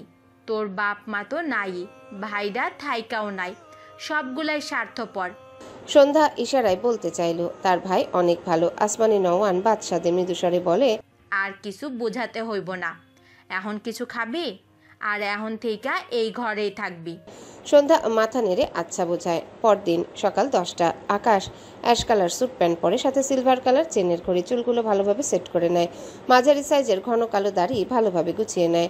এরপর আকাশ সিঁড়ি বেয়ে নেমে আসে। সাইফুদ্দিন নওয়ান টেবিলে বসে নাস্তা করছিলেন। আকাশ দেখলো তার বাবাকে, পাশেই মা দাঁড়ানো। সে কিছু বলল না। গটগট পায়ে বেরিয়ে যেতে নিলে আসমানি নওয়ান বলে ওঠে, খেয়ে যাও। আকাশ ছোট করে বলে। ক্ষুধা নেই। আসমানি নওয়ানের চোখ ভরে ওঠে। এত বাধ্য ছেলে হঠাৎ এরকম ব্যবহার করলে মেনে নেওয়া যায়? সাইফুদ্দিন নওয়ান মৃদুস্বরে বলে। আকাশ খেয়ে যাও। আকাশ শুনল না কারো কথা, গটগট পায়ে বাড়ি থেকে বেরিয়ে যায়। বাবা মা দুজনেই হতাশার শ্বাস ফেললেন। সাইফুদ্দিন নওয়ান স্ত্রীর পানে চেয়ে বলে। মন খারাপ করো না আসমানি, তোমার ছেলে তো তোমার মতো একটু একটু তেরা আছে, মানিয়ে নাও। আসমানি নওয়ান রেগে তাকায় স্বামীর পানে। ভদ্রলোক ইনোসেন্ট ফেস বানিয়ে বলে। তার আমি একটা মহৎ গুণ আসমানি, জানো? এই জন্যই তো আমি তোমাকে এত পছন্দ করি। আসমানি নওয়ান কিছু বললেন না। আকাশ একটা রেস্টুরেন্টে বসে আছে, এক কাপ ব্ল্যাক কফি অর্ডার করে ফোনে কিছু করছে, সাথে কফিতে একটু পরপর চুমুক দেয়। কিছুক্ষণ পর দুটি মেয়ে এসে দাঁড়ায় আকাশের সামনে। ইরা আকাশকে সালাম দেয়। আসসালামু আলাইকুম ভাইয়া। আকাশ মাথা নিচু করে সালামের উত্তর নেয়। ইরা আকাশের সম্মুখ বরাবর একটা চেয়ার টেনে বসে। ইরার কাজিন ইতি হা করে আকাশের দিকে চেয়ে আছে। যদিও আকাশের মাথা অনেকটাই নিচু, তবুও যেটুকু দেখা যাচ্ছে এতেই মেয়েটা অবাক হয়ে চেয়ে আছে। ইরা ইতির কাণ্ডে বিরক্ত হলো। টেনে তার পাশে চেয়ারে বসিয়ে দেয়। ইতিকে চোখ গরম করে তাকায়। ইতি আকাশের দিকে দৃষ্টি নিবদ্ধ রেখে ইরার কানের কাছে মুখ নিয়ে ফিসফিসিয়ে বলে। পাখি, তোর পা ধুয়ে পানি খাবো। তুই এই বিয়ে ভাঙার সাথে সাথে আমার সেট করিয়ে দেবন। ইরার মেজাজ খারাপ হয়। সামনে আকাশ বসা, এই জন্য কিছু বলতেও পারছে না, নয়তো এর চুল ছিঁড়ে এসব কাজকর্ম ছেড়ে দিত। আকাশ গম্ভীর গলায় বলে। আমার কাজ আছে, যা বলে ফার্স্ট বলো। ইরা ঢোক গিলল। সে অনেক কষ্টে তার বাবার ফোন থেকে আকাশের নাম্বার সংগ্রহ করেছিল কাল রাতে। অনেক রিকোয়েস্ট করে আকাশকে দেখা করতে বলায় আকাশের লোকেশন পাঠিয়ে দিয়েছিল। ইরা ভয়ে ভয়ে বলে। ভাইয়া আমি বিয়েটা করতে পারবো না। আকাশের দৃষ্টি ফোনে নিবদ্ধ। কফির কাপে চুমুক দিয়ে মৃদুস্বরে বলে। ওকে। ইরা অবাক হয়ে তাকায়। আকাশ এত তাড়াতাড়ি রাজি হয়ে গেল। পাশ থেকে ইতি আওয়াজ করে বলে ওঠে। আরে কি বাধে। ইরা ইতির হাত টেনে ধরে। আকাশ বিরক্ত চোখে তাকায়। ইতির পানে বিড়বিড় করে। রাবিশ। কথাটা বলে আবারও ফোনে মগ্ন হয়। ইরা প্রচন্ড বিরক্ত হয় ইতির কাণ্ডে। নিজেকে সামলে আকাশকে উদ্দেশ্য করে বলে। ভাইয়া আমি আপনাকে বিয়ে করতে চাই না। আকাশ কিছু বলে না। ইরা আকাশের উপরও খানিক বিরক্ত হয়। ঠিক করে কথাও বলে না। কি অদ্ভুত। আবার ভাবলো অপরিচিত এক ছেলে যেটুকু বলছে এটাই অনেক। সৌম্যতার বন্ধু হয়েও তার সাথে ঠিক করে কথা বলে না। ইতি ইরার পাশ থেকে উঠে গিয়ে আকাশের পাশের চেয়ারে আকাশের দিকে আরেকটু টেনে নিয়ে বসে। আকাশ ব্যাপারটা খেয়াল করতে চরম বিরক্তি নিয়ে বাঁদিকে একটু ঘাড় ঘোরায়। কিছু বলল না। সাথে সাথে রেগে যাওয়ার অভ্যাস তার নেই। প্রথমে ঠান্ডা থাকে, এরপর তার অপছন্দের কাজ বারবার রিপিট হলে তখন আকাশের রাগা নিয়ন্ত্রণে থাকে না। আকাশ তার সিট থেকে উঠে তার ডান পাশে চেয়ারে বসে পড়ে। এরপর আবারও ফোনে মগ্ন হয়। ইতির মন খারাপ হয়। ইরার দিকে তাকালে দেখলো ইরা কি যেন ধ্যান করছে। ইতি আকাশকে কফি খেতে দেখে মৃদুস্বরে বলে। বলছি আমাদের জন্য এক কাপ কফি অর্ডার করুন। আকাশ কিছু বলল না। কপালে বিরক্তির ভাঁজ। ইতি আবারও আকাশের পাশে সিটে বসে। তার ভাবটা এমন যেন সে আজকেই আকাশকে পটিয়ে আকাশের কোলে উঠে বসে থাকবে। আকাশ ঘাড় ফিরিয়ে শক্ত চোখে তাকায়। ইতি মুখটা ছোট করে বলে। আপনি তো ইরাপুকে বিয়ে করবেন না, তাহলে আমাকে করুন। আমার আপনাকে হেব্বি লেগেছে। আকাশের রাগ তরতর করে বেড়ে যায়। ইরার ধ্যান ভাঙে। ইতিকে আকাশের পাশে দেখে চোখ বড় বড় হয়ে যায়, কপাল চাপড়ায়। এর বয়স 20 পার হতে চলল, অথচ এসব স্বভাব আর গেল না। আকাশ এবারেও নিজেকে সামলে নিতে চাইল। ফোঁস করে শ্বাস ফেলে আবারও সোজা হয়ে বসে। ইতি আকাশের মুখ ফিরিয়ে নেওয়া দেখে মুখ ফোলায়। এই লোকটার এত ভাব কেন? সুন্দর বলে? ফর্সা বলে? আরও কত ফর্সা ছেলে আছে, এত ভাব দেখানোর কি আছে? কিন্তু ইতির আকাশকেই ভালো লেগেছে। দাড়িগুলো কি সুন্দর বড় বড়। মেয়েটি তার স্বভাব সুলভ। দুহাতে আকাশের হাত সাপটে ধরে বলে। আমাকে অ্যাকসেপ্ট করে নিন। মেয়ে হয়ে আপনাকে প্রপোজ করছি, প্লিজ ফিরিয়ে দিবেন না। আমার বাবাও ইরাপুদের মতোই আপনাদের মতো বড় লোক। আকাশের ধৈর্যের বাদ শেষ। তাকে এই মেয়ে টাচ করেছে কোন সাহসে বুঝে পায় না। ইরা চোখ বড় বড় করে চেয়ে আছে। একে সাথে আনা মস্ত বড় ভুল হয়ে গেছে বুঝলো। মৃদুস্বরে বলে। ভাইয়া আমাদের বিয়েটা কি তাহলে হচ্ছে না? ইতি ইরার কথা পাত্তা দিল না। আকাশের হাতও ছাড়ল না। আকাশ দাঁতে দাঁত চেপে বলে। হাত ছাড়ো। ইতি একটু ভয় পেলেও ছাড়ল না। তার ধারণা আকাশ ঠিক পটে যাবে। সে কি কম সুন্দরী নাকি? কি সুন্দর করে সেজে এসেছে। কিন্তু আকাশের আর সহ্য হলো না। একে তো বারবার পাশে এসে বসছিল। আকাশ নিজেকে সামলে নিচ্ছিল, কিন্তু এখন সব লিমিট ক্রস করে ফেলেছে মেয়েটা। আকাশ ঝট করে তার হাত ছাড়িয়ে নিয়ে ইতির গালে ঠাস করে একটা থাপ্পড় মেরে দেয়। বেচারি বুঝতেই পারেনি। চোখের পলকে কি থেকে কি যেন হয়ে গেল। ইতি হুমড়ি খেয়ে চেয়ার থেকে পড়তে গিয়েও পড়ে না। ইরা হতভম্ব চোখে চেয়ে আছে। আকাশ আধা খাওয়া কফিটুকু রেখে ফোন পকেটে রেখে হনহন করে বেরিয়ে যায় রেস্টুরেন্ট থেকে। যাওয়ার আগে গম্ভীর গলায় বলে। মিস ইরা, বিয়ে হবে না। ইরা আকাশের কথা শুনে খুশি হবে নাকি তার কাজিনকে এমন থাপ্পড় খেতে দেখে দুঃখ পাবে বুঝলো না। আশেপাশে অনেকেই অদ্ভুতভাবে চেয়ে আছে। ইরা বিব্রত বোধ লাগে। কি করবে ইতিটা এমন কেন? এর আগে তার অন্যান্য কাজিনদের সাথে গিয়েও এমন করত। এমন থাপ্পড় খাওয়ার অভিজ্ঞতার আগে হয়নি, এই প্রথম। ঠিকই আছে, এ শিক্ষা হওয়া উচিত। সে তার জায়গা থেকে উঠে বলে, ইতি কি করছিস? বাড়িতে যাবি না নাকি এখানেই শুয়ে থাকবি? ইতি রেগে তাকায় ইরার দিকে। কিছু না বলে ধুপধাপ পা ফেলে রেস্টুরেন্ট থেকে বেরিয়ে যায়। ইরার একটু খারাপ লাগলো, আবার ভালো লাগলো বিয়ে হবে না ভেবে। ব্যাগ থেকে ফোন বের করে দ্রুত সৌম্যর নাম্বারে কল করলে ফোন রিং হয়, কিন্তু রিসিভ হয় না। ইরা হতাশ হয়ে সেও রেস্টুরেন্ট থেকে বেরিয়ে যায়। আকাশ রেস্টুরেন্ট থেকে বেরিয়ে তার গাড়ির দিকে এগিয়ে গেলে হঠাৎই আনিকা আকাশের সামনে এসে দাঁড়ায়। আকাশ দাঁড়িয়ে যায়, সাথে বিরক্ত চোখে তাকায়। আনিকা হেসে বলে, তুই রেস্টুরেন্টে যাই ডেট করলি নাকি? আকাশ মৃদুস্বরে বলে, করলাম। আনিকার দৃষ্টি রেস্টুরেন্ট থেকে বেরিয়ে আসা ইরার দিকে পড়লে অবাক হয়ে বলে, আরে ইরাও এখানে? বিয়ের আগে এত ঘন ঘন মিট করলে ভুলভাল কিছু হয়ে যেতে পারে। আকাশ বিরক্ত হলো। আনিকাকে পাশ কাটিয়ে তার গাড়িতে বসে গাড়ি স্টার্ট দেয়। আনিকা কিছু বলল না, ব্যাপারটা বুঝলো না। ইরা আর আকাশ রেস্টুরেন্টে কেন? আকাশ তো এমন বান্দা নয়, কাহিনী কি? বেচারি ভাবনায় ব্যস্ত হলো। দাঁড়াও। ইরার ইতি মাত্র বাড়িতে পা রেখেছে। ঘরে যাওয়ার জন্য কয়েক পা এগোতে ইরার বাবা ইশতিয়াক আহমেদের শক্ত কণ্ঠে দুজনার পা থেমে যায়। ইতি ভীত চোখে তাকায় তার মামার দিকে। ইরা ঢোক গিলল। ইশতিয়াক আহমেদ এগিয়ে এসে ইরার সামনে দাঁড়িয়ে শক্ত গলায় বলে, কোথায় গিয়েছিলে? ইরা আমতা আমতা করে বলে, ইতিকে নিয়ে রেস্টুরেন্টে গিয়েছিলাম। ইশতিয়াক আহমেদ দাঁতে দাঁত চেপে বলে, খেতে গিয়েছিলে নাকি বিয়ে ভাঙতে? ইরা নিজেকে শক্ত করলো, অতঃপর দৃঢ় কণ্ঠে বলে, আমি এখন বিয়ে করতে চাই না বাবা। কথাটা বলতে না বলতেই ইশতিয়াক আহমেদ ইরার গালে কষি এক থাপ্পড় মেরে দেয়। ইরা পড়ে যেতে নিলে ইতি দ্রুত আগলে নেয়। রেস্টুরেন্টের এক অপরিচিত ছেলের হাতে থাপ্পড় খেয়ে বেচারি গালের ব্যথার অপমানটুকু এখনো ভুলতে পারেনি। এর মধ্যে আবার মামার হাতে তার মামাতো বোনের থাপ্পড়। ইরার মা এগিয়ে এসে বলে, ইরার বাবা কি করছো? ইশতিয়াক আহমেদ চিৎকার করে বলে, ওর পা এত লম্বা হয়েছে কেন? ও কোন সাহসে বিয়ে ক্যান্সেল করতে বলেছে আকাশকে? ইরার চোখের কোণে পানি, তবে নিজেকে শক্ত রাখলো। তার বাবার দিকে ভেজা চোখে চেয়ে বলে, আমি করব না বিয়ে। আমায় কেন জোর করছো? দয়া করে এসব বন্ধ করো। ইশতিয়াক আহমেদ রেগে আরেকটা থাপ্পড় মারতে নিলে ইরার মা মেয়েকে আগলে নিয়ে বলে, এত বড় মেয়ে গায়ে হাত তুলছো কেন? ইশতিয়াক আহমেদ রেগে বলে, ও বড় হয়েছে, এটা ওকে বোঝাও। 25 বছর পেরোতে চললো, অথচ তোমার মেয়ে বিয়ে ভেঙে ঘরে বসে থাকছে। এসব আমি মানব না। আকাশের সাথেই ওর বিয়ে হবে। ইরা ভাঙা গলায় বলে, আমি কোনো আকাশ পাতালকে বিয়ে করতে পারবো না। তোমাদের ব্যবসার উন্নতির জন্য আমায় কেন বলির পাঠা বানাচ্ছ? ইশতিয়াক আহমেদ দাঁতে দাঁত চেপে বলে, আমি কোনো গাঁজাখোরকে ধরে আনিনি। আকাশ যথেষ্ট ভদ্র ছেলে। বিয়ের প্রিপারেশন নাও। কথাটা বলে বাড়ি থেকে বেরিয়ে যায়। ইরার চোখ থেকে পানি গড়িয়ে পড়ে। তার মাকে জড়িয়ে বিড়বিড় করে, মা মা আমি বিয়ে করতে পারবো না, প্লিজ বাবাকে বোঝাও প্লিজ। ভদ্রমহিলা হতাশ চোখে চেয়ে রইল। তিনি মাঝ নদীর মাঝি। তার স্বামীকেও যেমন কিছু বলতে পারেন না, তেমনি মেয়ের জন্য মন কাঁদে। ইরা বেশ অনেকক্ষণ ঘরে বসে একা একা নীরবে চোখের জল ফেলেছে। এরপর রেডি হয়ে ভার্সিটির উদ্দেশ্যে বেরিয়ে যায়। বাবা বাসায় নেই, থাকলে হয়তো তাকে আর বেরোতে দিত না। ঢাকা ভার্সিটির কার্জন হল চত্বরে রিক্সা থামায় ইরা। গাড়ি দিয়ে সব সময় চলাচল করে, তবে সুযোগ পেলে রিক্সায় ওঠার লোভ সামলাতে পারে না ইরা। আশেপাশে তাকিয়ে কাউকে খুঁজতে খুঁজতে এগিয়ে যায় সামনের দিকে। মাঠের এক কোনায় সৌম্যকে দেখে ইরা এক প্রকার দৌড়ে যায় সৌম্যর দিকে। সৌম্যর পাশে কি ইরা বসে, কিন্তু সৌম্য ইরার দিকে তাকালো না। ইরা মন খারাপ করে বলে, সৌম্য তুই আমার কল রিসিভ করছিলি না কেন রে? আমি ভাবলাম তুই টিউশনে। সৌম্য কিছু বলে না, যেন শুনতেই পায়নি। ইরা সৌম্যকে টাচ করতে গিয়ে হাত গুটিয়ে নিল। সৌম্য এসব পছন্দ করে না। আগের চেয়ে আর একটু জোরে বলল, সৌম্য তোর কিছু হয়েছে? সৌম্য হঠাৎই ঝাঁকি দিয়ে ওঠে। ইরা অবাক হয়ে বলে, সৌম্য আমি। সৌম্য ইরাকে একবার দেখে চোখ সরিয়ে নিতে গিয়েও আরেকবার তাকালো, আবার 1 সেকেন্ডের মাঝে চোখ সরিয়ে নিল। দীর্ঘশ্বাস ফেলে। ফর্সা গালে 5 আঙ্গুলে দাগ স্পষ্ট। সৌম্য মাথা নিচু করে গম্ভীর স্বরে বলে, কে মেরেছে তোকে? ইরা ছোট করে বলে, বাবা। সৌম্য তাকালো না ইরার দিকে। সে জানে ইরা কেন তার বাবার হাতে মার খেয়েছে। এটা নতুন নয়। সৌম্য আজ সকালে গ্রাম থেকে শহরে এসেছে, ভালো লাগছে না কিছু। বোনটার জন্য মন খারাপ। কোথায় আছে কে জানে, কেমনই বা আছে। ইরা আবারও বলে, সৌম্য তোর কি হয়েছে? তুই কিছু নিয়ে চিন্তিত? সৌম্য ইরার দিকে একবার তাকালো, এরপর বসা থেকে দাঁড়িয়ে যায়। ইরার চোখের কোণে পানি। সৌম্য জানে জমানো পানির পেছনের কারণ।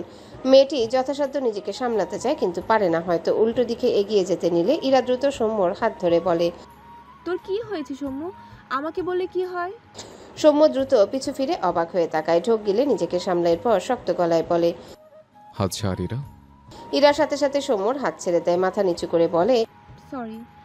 সৌম্য উল্টো ঘুরে এগিয়ে যেতে যেতে বলে, আমার জন্য ভাবনার রীতি টেনে নেই ইরা, তোর বিয়ের বয়স পেরিয়ে যাচ্ছে। ইরা ছলছল দৃষ্টিতে সৌম্যর গমন পথে চেয়ে রইল, বিড়বিড়িয়ে বলে, তোর জন্য ভাবনার সূচনার পাথরটা জানতাম, কিন্তু ভাবনার ইতি ঘটানোর পথ তো জানি না সৌম্য। আকাশ অফিস শেষে বাড়ি ফেরার পথে আনিকার সাথে আবারও দেখা হয়। আনিকা আকাশের গাড়িতে উঠে আকাশের বাড়ি আসে। অনেকদিন হলো সে আকাশের মায়ের সাথে দেখা হয় না, সেই জন্যই মূলত এসেছে। এখন আকাশদের বাড়ির দরজার সামনে আকাশের পাশে দাঁড়িয়ে আছে আনিকা। আনিকা নিজেই বেশ কয়েকবার বেল চাপলো। আকাশ চুপচাপ পাশে দাঁড়িয়ে আছে। কিছুক্ষণের মাঝে ওপাশ থেকে দরজা খুলে দেয় সন্ধ্যা। সন্ধ্যাকে দেখে আনিকা ভ্রু কুচকে তাকায়। মেয়েটাকে ঠিক চিনল না। সন্ধ্যা একবার আনিকার দিকে তাকায়, আরেকবার আকাশের দিকে। আকাশ গম্ভীর চোখে চেয়ে আছে সন্ধ্যার পানে। সন্ধ্যা ডান দিকে সরে দাঁড়িয়ে দুজনকে সাইড দিয়ে মাথা নিচু করে দাঁড়ায়। সন্ধ্যার খুব মন খারাপ হলো। লোকটি যাকে বিয়ে করতে চেয়েছিল সেই মেয়েটি কি এটা? অবশ্য হতেই পারে। আকাশের পাশে দাঁড়ানো মেয়েটি কি সুন্দর, গায়ের রংটাও কত ফর্সা। সন্ধ্যার ভাবনার মাঝে আনিকার আকাশ ভেতরে চলে যায়। আনিকা আসমানি নওয়ানকে দেখে এগিয়ে এসে বলে, আন্টি কেমন আছে? আসমানি নওয়ান আনিকার গালে হাত দিয়ে হেসে বলে, ভালা মা, তুমি ভালা আছো? আনিকা হেসে তার কথা জানায়। আকাশের মায়ের সাথে কথা বলতে তার বেশ ভালো লাগে, কেমন অন্যরকম করে কথা বলে। সন্ধ্যা ডাইনিং টেবিলের পাশে মেঝেতে বসে আছে। তার কোলের উপর প্লেটে পান্তার সাথে পেঁয়াজ মরিচ দিয়ে খাচ্ছিল। অনেক গরম পড়েছে। মেয়েটি নিজেই আসমানি নওয়ানের কাছে চেয়ে নিয়েছে এই খাবার। আগে শীতকালে কষ্ট পেয়ে কত খেয়েছে, তবে এখন গরমের কারণে শান্তি করে খাচ্ছে। সন্ধ্যার খাওয়ার মাঝে হঠাৎই সামনে চোখে পড়ে দেখলো তার সামনে দুটো পা। সন্ধ্যা দ্রুত মাথা উঁচু করে তাকায়। আকাশ দুহাত প্যান্টের পকেটে গুজে রেখে গম্ভীর মুখে চেয়ে আছে সন্ধ্যার পানে। সন্ধ্যা ঢোক গিলল। সে তো আড়ালে বসে খাচ্ছিল। লোকটা টের পেয়ে গেল কিভাবে। সন্ধ্যা কি করবে বুঝতে পারে না। মাথা নিচু করে মুখের খাবারটুকু গিলে নেয়। বেশ কিছুক্ষণ পর যখন দেখলো তার সামনে থেকে পা দুটো সরছে না, সন্ধ্যা ঢোক গিলল। আবার তাকে মারবে নাকি? সন্ধ্যার ভাবনার মাঝে আকাশ ভরাট কণ্ঠে বলে, এটা খাওয়া জায়গা না। আকাশের কথা শুনে সন্ধ্যা আবারও মাথা উঁচু করে তাকায়। আকাশের মুখাবব এর পরিবর্তন নেই। সন্ধ্যা দুহাতে পান্তার প্লেট ধরে দ্রুত বসা থেকে উঠে দাঁড়ায়। মাথায় থাকা শাড়ির আঁচল ডান হাতে একটু টেনে নিয়ে মাথা নিচু করে দাঁড়ায়। আকাশ কিছু একটা ভেবে প্রশ্ন করে, তুমি শুনতে পাও? সন্ধ্যা বোকা চোখে তাকায় আকাশের দিকে। আকাশ ভ্রু কুচকায়, আবারও জিজ্ঞাসা করে, ক্লিয়ার শুনতে পাও? সন্ধ্যা কিছুটা মাথা নিচু করে নেয়। এরপর মাথা উপর নিচ করে হ্যাঁ সূচক সম্মতি জানায়। আকাশ কেমন অদ্ভুতভাবে তাকায়। এটা কিভাবে সম্ভব হয়? কথা বলতে পারে না অথচ স্পষ্ট শুনতে পায়। আপনা আপনি মুখ থেকে বেরিয়ে আসে। ইন্টারেস্টিং তো। সন্ধ্যার কানে কথাটা যায়। মাথা উঁচু করে আকাশের দিকে অবাক হয়ে তাকায়। আনিকা আকাশের পাশে দাঁড়িয়ে বলে, কি ইন্টারেস্টিং রে? আকাশ থতমত খেয়ে তাকায় আনিকার দিকে। আনিকা সন্ধ্যাকে পান্তার প্লেট নিয়ে দাঁড়িয়ে থাকতে দেখে বলে, পান্তা খাও নাকি তুমি? আমারও বেশ লাগে খেতে। সন্ধ্যা চুপচাপ আনিকার দিকে চেয়ে রইল। আনিকা বুঝতে পারছে না সন্ধ্যা আসলে কে। সন্ধ্যার মেঝেতে বসে খাওয়ার ব্যাপারটা চোখে পড়েছিল। সে ভেবেছে সন্ধ্যা আকাশদের বাড়ির কাজের লোক। ভাবনা অনুযায়ী আকাশের উদ্দেশ্যে বলে, নতুন কাজের লোক আনাইছিস নাকি? কথাটা আকাশ সহ তার মা আসমানি নওয়ানও শুনতে পায়। রান্নাঘর থেকে আনা হাতের পায়েসের বাটি টেবিলের উপর রেখে এসে সন্ধ্যার হাত ধরে শক্ত গলায় বলে, ওই আমার মেয়ে।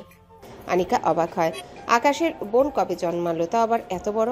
আসমানি নওয়ান সন্ধ্যাকে টেনে নিয়ে গিয়ে চেয়ারে বসে দেয়। এরপর হাতের প্লেট টেবিলের উপর রেখে বলে, চেয়ার টেবিল রাইখা মাটিতে বসে খাস কেন?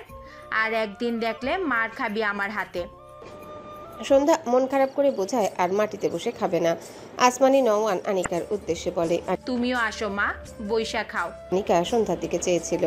আসমানি নওয়ানের কথা এগিয়ে গিয়ে সন্ধ্যার পাশে বসলো। মেয়েটিকে এটা নিয়ে তার মনে বেশ কৌতূহল জাগছে। আসমানি নওয়ান রান্নাঘরের দিকে গেলে আনিকা সন্ধ্যার উদ্দেশ্যে বলে, তোমার নাম কি? সন্ধ্যা মাথা উঁচু করে নীরবে চেয়ে আছে আনিকার দিকে। আনিকা সন্ধ্যা থেকে কোনো রেসপন্স না পেয়ে আরও বেশ কয়েকবার নাম জিজ্ঞাসা করে, কিন্তু সন্ধ্যার থেকে কোনো উত্তর না পেয়ে বেচারি হতাশ হয়। এর মধ্যে আসমানি নওয়ান রান্নাঘর থেকে এসে আনিকাকে সন্ধ্যার নাম জিজ্ঞাসা করছে শুনতে পেয়ে বলে ওঠে, ওর নাম সন্ধ্যা, ওই কথা কইতে পারে না। কথাটি শুনে আনিকা বিস্ময় দৃষ্টিতে তাকায় সন্ধ্যার দিকে। সন্ধ্যা আনিকার দিকে চেয়েছিল। আনিকা মৃদুস্বরে বলে, সরি, আমি আসলে বুঝতে পারিনি। সন্ধ্যা মাথা নেড়ে মৃদু হাসলো। সামনে তাকালে দেখলো আকাশ তার দিকে চেয়ে আছে। সন্ধ্যার বিব্রত লাগে। মাথা নিচু করে বাকি খাবারটুকু খাওয়ায় ব্যস্ত হয়। আসমানি নওয়ান আকাশের দিকে তাকিয়ে বলে, আকাশ, একবার আমার ঘরে আইসো তো। আকাশ মৃদুস্বরে বলে, আচ্ছা, আকাশ মূলত সন্ধ্যাকে সেদিনের মারা থাপ্পড়ের জন্য ভীষণ অনুতপ্ত বলা যায়। ব্যাপারটা ভাবতে কেমন যেন বিরক্ত হয় নিজের উপর।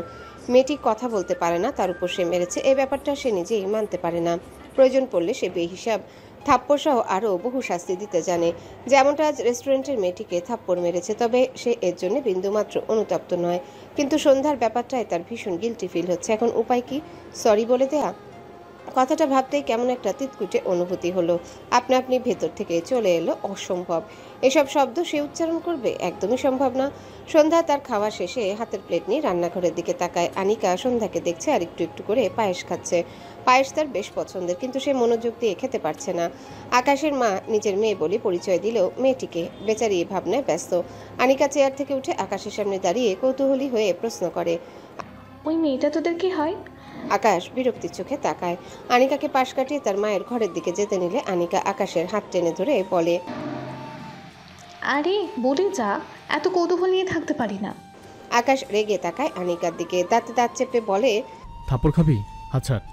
আনিকা কিছু বলতে গিয়েও দেখলো তার সামনে সন্ধ্যা দাঁড়িয়ে, তাদের দিকে কিভাবে যেন তাকিয়ে আছে। সন্ধ্যার দৃষ্টি অনুসরণ করে তাকালে দেখলো সন্ধ্যা তার হাতে আকাশের ধরা হাতের দিকে চেয়ে আছে। আনিকা ভ্রু কুচকায়। আকাশ ঝাড়া মেরে তার হাত ছাড়িয়ে নেয়, চিবিয়ে চিবিয়ে বলে, মুড ভালো আছে তাই বেঁচে গেলি। কথাটা বলে উল্টো ঘুরলে সন্ধ্যাকে দেখে ভ্রু কুচকে তাকায়। কিছু বলল না, বড় বড় পা ফেলে সন্ধ্যাকে পাশ কাটিয়ে তার মায়ের ঘরের দিকে যায়। আনিকা পিছন থেকে বলে, আরে ভাই, আমার বহুত সুন্দর একটা জামাই আছে, ওকে রেখে তোকে নিয়ে ভাববার টাইম আমার নাই। স্বর্ণকারদের সোনা চুরি করলেও এমন ছ্যাদ করে ওঠে না, আর একে টাচ করলেই যেন চামড়া ঝলসে যায়। কথাগুলো বলে সন্ধ্যার দিকে তাকালে দেখলো সন্ধ্যা কেমন অদ্ভুতভাবে চেয়ে আছে তার দিকে। আনিকা মেকি হেসে বলে, তুমি আন্টির মেয়ে হলে হিসেব মতে তুমি আকাশের বোন। পেট থেকে বের না হয়েও মেয়ে হওয়া যায়, এটা কোনো ফ্যাক্ট না। কিন্তু তোমার ভাইটা একদম সুবিধার না, বুঝলে? শুধু অসুবিধা দিয়ে ভরা। কথাগুলো বলে থামে আনিকা। ভাবলো মেয়েটা হয়তো তার কথা শুনতে পায়নি। এগিয়ে গিয়ে চেয়ারে বসে বাকি পায়েসটুকু খাওয়ায় মনোযোগী হয়। আসমানি নওয়ান তার আলমারি থেকে বেশ কয়েকটা কাগজ বের করে আকাশের দিকে বাড়িয়ে দিয়ে বলে, এইগুলা তোমার কাছে রাখো। আকাশ হাতের কাগজগুলোর দিকে চেয়ে অবাক হলো। বেশ কয়েকটি মোটা অঙ্কের চেক, তার মধ্যে একটি পুরো 15 লাখ টাকার চেক থেকে টাকা উঠানো হয়েছে। আকাশ বিস্ময় দৃষ্টিতে তার মায়ের দিকে তাকায়। আসমানি নওয়ান আঞ্চলিক ভাষায় কথা বললেও তিনি বেশ শিক্ষিত। ভদ্রমহিলার অনার্স কমপ্লিট। এরপর আর পড়েননি তিনি। আকাশ অবাক হয়ে বলে, এত টাকা উঠে কি করছো মা? আসমানি নওয়ান মৃদুস্বরে বলে, আমার দরকার আছিল। আকাশের রাগ হয়, মানে তার মা এসব কি শুরু করেছে? একটার পর একটা কাজ করছে, কোনোটা উল্টা তো কোনোটা সোজা। সোজা কাজই বা বুঝবে কি করে? এত টাকা কি করেছে তার মা? রেগে বলে, তুমি এত টাকা কবে তুলিস আর করছোটাই বা কি? আসমানি নওয়ান রেগে বলে, সেই কৈফিয়ত আমি তোমারে দিব না। আকাশ চোখ বুজে শব্দ করে শ্বাস ফেলল, নিজেকে দমিয়ে তার মায়ের দিকে চেয়ে বলে, আমি তোমার কাছে কৈফিয়ত চাইছি না মা। কোনো কাজ করার আগে আমাকে একলিস্ট জানানো উচিত। এতটুকু অধিকার তো আমার আছে, তাই না? আসমানি নওয়ান মৃদুস্বরে বলে, আমার ইচ্ছা করে নাই। আকাশ হাতে থাকা কাগজগুলো হাতের মুঠোয় দলা পাকালো। এত রাগ লাগছে তার, রেগে মেগে দলা পাকানো চেকগুলো ছুঁড়ে ফেলে চেঁচিয়ে বলে, আমারও ইচ্ছা করছে না এসব ফালতু কাজ আমার কাছে রাখতে। কথাটা বলে হনহন করে ঘর থেকে বেরিয়ে যায়। আসমানি নওয়ানের খারাপ লাগলো, আবার নিজের দিকটাও ভাবলো। আসলে আকাশকে বলা উচিত ছিল তার ভুলের জন্যই আকাশটা কেমন হুটহাট উদ্ভট আচরণ করছে। আসমানি নওয়ানের রুমের পাশের রুম সন্ধ্যার। সে তার রুমে যাওয়ার সময় আকাশের মুখে টাকার কথাগুলো শুনতে পেয়ে দাঁড়িয়ে যায়। সে আসলে বুঝলো না এসবের কারণ, তবে সন্ধ্যার অবাক লাগে। এই ভদ্রমহিলা অনেক ভালো, অন্তত তার সাথে তো অনেক ভালো ব্যবহার করে। তার সৎমা এমন ভালো মানুষের হাতে তাকে তুলে দিল কেন? সে তো পারলে সন্ধ্যাকে জাহান্নামে পাঠাতে চায়। আর তার মা মারা যাওয়ার সাথে সাথে তার বাবা হারিয়ে গেছে। সে শুধু সকাল আর সায়নের বাবা হয়ে গিয়েছে। তার আর সৌম্য ভাইয়াকে ভুলে গিয়েছে। মা মারা গেলে বাবারা বুঝি এভাবেই স্বার্থপর হয়ে যায়। কথাগুলো ভাবতে গিয়ে কখন যে চোখ জোড়া ভরে উঠল মেয়েটির। সন্ধ্যা মাথা নিচু করে দাঁড়িয়েছিল, হঠাৎই জোরে সোরে এক ধাক্কা খেয়ে ঠাস করে মেঝেতে পড়ে যায়। আকাশ তার মায়ের ঘর থেকে বেরিয়ে কোনো দিকে তাকায়নি, হনহন করে বেরিয়ে যাচ্ছিল। হঠাৎই সন্ধ্যার সাথে ধাক্কা খায়। সন্ধ্যা তো উল্টে পড়েছে। আকাশ নিজেও তাল সামলাতে না পেরে সন্ধ্যার উপরই ঠাস করে পড়ে যায়। সন্ধ্যা আকাশ দুজনেই হতভম্ব হয়ে যায়। এমন অনাকাঙ্ক্ষিত ঘটনা কারোর ধারণায় ছিল না। আকাশ সন্ধ্যার দিকে তাকালে সন্ধ্যার ভেজা চোখ জোড়া তার দৃষ্টিতে পড়ে। সন্ধ্যা কথা বলতে পারে না, ঢোক গিলে দুহাত আকাশের বুকে রেখে আকাশকে ঠেললে আকাশ অদ্ভুতভাবে তাকায় সন্ধ্যার দুহাতের দিকে। সে এখনো সন্ধ্যার উপর বুঝতে পেরে বিড়বিড় করে, শিট। এরপর ধরফর করে উঠে দাঁড়ায় সন্ধ্যার উপর থেকে। সন্ধ্যা স্বস্তির নিঃশ্বাস ফেলে। সেও মেঝে থেকে দ্রুত উঠে দাঁড়াতে গিয়ে চোখ মুখ কুঁচকে নেয়। কোমরে বেশ ব্যথা পেয়েছে, তবে সেসব পাত্তা দিল না, বরং তাড়াতাড়ি করে উঠে দাঁড়ায়। এরপর কোনো দিকে না তাকি এক প্রকার দৌড়ে তার ঘরে গিয়ে দরজা আটকে দেয়। আকাশ তীক্ষ্ণ চোখে দেখল সন্ধ্যার প্রস্থান। পাশ থেকে আনিকা ভাবুক ভঙ্গিতে বলে, আন্টি বলল সন্ধ্যার তার মেয়ে, হিসেব মতে সন্ধ্যা তোর বোন, কিন্তু বোনের সাথে এমন রোম্যান্টিক মোমেন্ট ক্রিয়েট হয়ে যাচ্ছে কেন বুঝলাম না। তখনকার থাপ্পড় এখন খেতে না চাইলে মুখ বন্ধ রাখো। ঘরের ভেতর থেকে আসমানি নওয়ান বেরিয়ে এসে বলে, এইখানে কি পড়ার শব্দ হইল? আকাশ কিছু না বলে সিঁড়ি বেয়ে উপরে উঠতে থাকে তার ঘরের দিকে। আনিকা মৃদু হেসে বলে, আকাশ পড়ে গিয়েছিল আন্টি, তোমার ছেলের শরীরে মনে হয় পুষ্টির অভাব পড়েছে, একটু বেশি বেশি খাওয়াইও তো। আসমানি নওয়ান হাসলো। তিনি ভাবলেন আনিকা মজা করছে। আনিকার বাবা আর আকাশের বাবা বিজনেস পার্টনার। তবে আকাশ আর আনিকার বন্ধুত্ব তাদের বাবার জন্য নয়, বরং কলেজ লাইফ থেকে। আকাশ, আনিকা সহ তাদের আরও দুজনের একটা ফ্রেন্ড সার্কেল ছিল। তখন থেকে সবাই বেশ ভালো ফ্রেন্ড। বাকি দুজনের খোঁজ পাওয়া যায় না। আনিকারই আকাশের বাড়িতে একটু একটু যাওয়া আসা হয়। সন্ধ্যা পেরিয়েছে, প্রকৃতিতে হালকা দিনের আলো এখনও বিদ্যমান। ইরা কার্জন হলের সামনের মাঠে বসে আছে, দু হাঁটু জমা করে তার উপর চিবুক ঠেকিয়ে মলিন মুখে চেয়ে আছে। তার কিচ্ছু ভালো লাগে না। সকালের পরপর সৌম্য চলে গেলে ইরাও বাড়ি চলে গিয়েছিল, কিন্তু এই আলিশান বাড়িতে ইরার মন টিকে না। তাই বিকেলে আবারও এই ফাঁকা জায়গাটা এসে বসেছে। সৌম্যর নাম্বারে কল করেছিল, সে কল রিসিভ করেনি। ইরা জানে সৌম্য ইচ্ছে করে তার কল রিসিভ করে না। সৌম্য তাকে ইচ্ছে করে কত শত অবহেলা করে, সেসবের হিসেব কষে শেষ করা যাবে না। ইরার খুব মন কাঁদে। ভাবনায় কথাগুলো আসতেই ইরার চোখের কোণে পানির কণা জমে। ইরা, হঠাৎই পিছন থেকে সৌম্য শক্ত কণ্ঠে ইরা ঝাঁকি দিয়ে উঠে। সৌম্য দাঁতে দাঁত চেপে বলে, এখন এখানে বসে আছিস কেন? থাপ্পড় খাবি? ইরা পিছু ফিরে সৌম্যর দিকে চেয়ে বলে, তুই যা, আমার ভালো লাগছে না, আমি এখানে কিছুক্ষণ থাকি। সৌম্য আশেপাশে তাকায়। এসব জায়গা মেয়েদের জন্য সেফ এসব জানে না। রেগে বলে, এক্ষুনি বাড়ি যাবি তুই, এসব জায়গা সেফ নয়, জানিস না? ইরা গাট্টি মেরে বসে থেকে বলে, আমার জন্য কেন ভাবছিস তুই? সৌম্যর বিরক্ত লাগে। রেগে বলে, ইরা, এমনিতে আমার মন মেজাজ কোনোটাই ভালো নেই, ওঠ এখান থেকে। ইরা মাঠ থেকে উঠে সৌম্যর সামনে দাঁড়ায়, অনুরোধে সুরে বলে, তোর কিছু হয়েছে? আমাকে বলছিস না কেন সৌম্য? তোর প্রবলেম সলভ করতে আমি হেল্প করতে পারি না? সৌম্য কিছু না বলে তার ডান হাতে ইরার বাঁ হাতের কবজি ধরে সামনের দিকে এগিয়ে যায়। ইরা অবাক হলো। সৌম্যর পিছু পিছু যায় আর তার ধরে রাখা সৌম্যর হাতের দিকে চেয়ে থাকে। মুখে একটুখানি হাসি ফুটলো, তবে তা মিলিয়েও গেল। সে জানে সৌম্য একদিন তার থেকে হারিয়ে যাবে। ও সবসময় তার থেকে পালিয়ে বেড়ায়। সৌম্য কিছুটা হেঁটে গিয়ে একটা রিক্সা দাঁড় করা। ইরাদের বাসা চাংখার পুল পর্যন্ত। ভাড়া মিটে ইরার উদ্দেশ্যে ছোট করে বলে, রিক্সায় ওঠ। ইরা কথা বাড়ালো না, চুপচাপ রিক্সায় উঠে বসলো। সৌম্য গম্ভীর গলায় বলে, চেপে বস। ইরা অবাক হয়ে তাকায়। সৌম্য তার সাথে যাবে? যখন তারা শুধু বন্ধু ছিল তখন কত একসাথে বসেছে, কিন্তু হঠাৎই কেন যেন তাদের মধ্যে একটা প্রাচীর তৈরি হয়ে গিয়েছে। সৌম্য তাকে অ্যাভয়েড করতে শুরু করে। দীর্ঘশ্বাস ফেলে ডান দিকে একটু চেপে বসলে সৌম্য রিক্সায় উঠে বসে। এরপর মৃদুস্বরে বলে, মামা চলো। ভদ্রলোক রিক্সা চালানো শুরু করে। ইরা দুহাত জমা করে রাখে। রিক্সার ঝাঁকুনিতে সৌম্যর হাতের সাথে ইরার হাতে ধাক্কা লাগে। সৌম্য খুব স্বাভাবিকভাবে বসে আছে, দৃষ্টি সামনে রাস্তার পানে, আবার একটু পরপর ফোনে কিছু করছে। ইরা মাঝে মাঝে আর চোখে সৌম্যর দিকে তাকায়। শ্যামবর্ণের ছেলে সৌম্য। ইরার চোখে সৌম্যকেই ধরে। হাজারো ফর্সা ছেলেদের ভিড়ে বারবার ইরার চোখ আটকে যায় শ্যামবর্ণের সৌম্যতে। সৌম্যর চোখ দুটো বেশ সুন্দর, চোখে লাগে ভীষণ। প্রথম যেদিন সৌম্য তাদের বাড়িতে গিয়েছিল সেদিন তার মা সৌম্যকে দেখে মন্তব্য করেছিল, ছেলেটার চোখ দুটো মনে হয় আর্ট করা। ইরা ভীষণ হেসেছিল সেদিন তার মায়ের কথায়। সৌম্য বিব্রত বোধ করেছিল। ইরা কত মজা করেছিল সৌম্যর সাথে। সৌম্য রেগে যাচ্ছিল, কিন্তু কিছু বলতে পারছিল না। সেসব দিনগুলো কেমন যেন হারিয়ে গেল। দীর্ঘশ্বাস ফেলে মেয়েটি। সৌম্য ঘেমে গিয়েছে বুঝতে পেরে ইরা সৌম্যর দিকে টিস্যু বাড়িয়ে দিলে সৌম্য তার ফোনে দৃষ্টি রেখেই বলে, লাগবে না। ইরার মলিন মুখখানি আরো মলিন হয়। মন খারাপ করে বলে, তুই আমার কল রিসিভ করিস না কেন সৌম্য?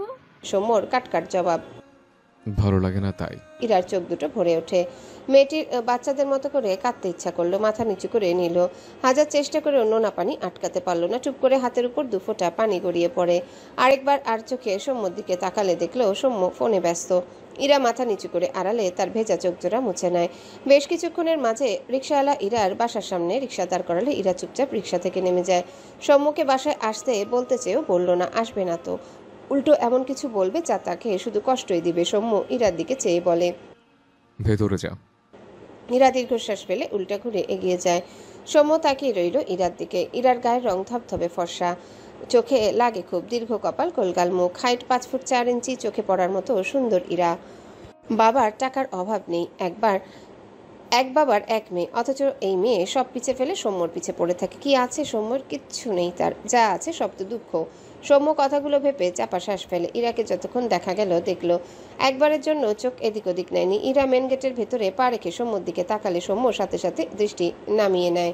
সৌম্যকে ফোনে ব্যস্ত দেখে ইরা চোখ জোড়া আরেকবার ঝাপসা হয়। নিজেকে সামলে দরজা আটকে ভেতরে চলে গেলে সৌম্য ঘাড় ঘুরিয়ে তাকায় ইরাদের বন্ধ দরজার দিকে। দীর্ঘশ্বাস ফেলে বিড়বিড় করে, তোর সুখ প্রাপ্য এরা, কিন্তু আমার খাতায় সুখের পরিমাণ যে শূন্য। সৌম্য রিক্সা থেকে নামতে গেলে ফোনে কারো কল আসলে পরিচিত কারো কল দেখে রিক্সা থেকে নামলো না।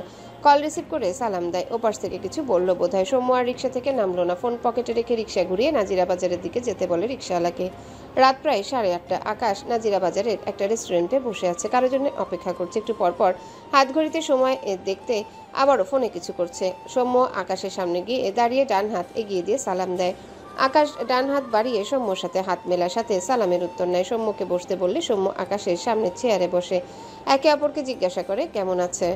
এরপর আকাশ হালকা কিছু অর্ডার করে, সাথে 2 কাপ কফি অর্ডার দেওয়ার পর সৌম্যর উদ্দেশ্যে বলে, ভাইয়া, আমার কিছু প্রবলেমের কারণে যেতে পারছি না, 2-1 দিনের মাঝেই যাব। আকাশ ছোট করে বলে, ও ওকে। এরপর পকেট থেকে একটা খাম বের করে সৌম্যর দিকে এগিয়ে দিয়ে বলে, এটা রাখো, আমি নেক্সট সপ্তাহে থাকবো না, এই জন্য মূলত তোমাকে রেখেছি। সৌম্য মৃদু হেসে বলে, থ্যাংক ইউ ভাইয়া। আকাশের দেওয়া প্যাকেটটা তার পাশে রাখলো সৌম্য। আকাশের খালাতো বোন শিমুকে প্রাইভেট পড়ায় সৌম্য। আকাশের খালু বেঁচে না থাকায় আকাশ তার খালাদের মোটামুটি সব দেখাশোনা করে।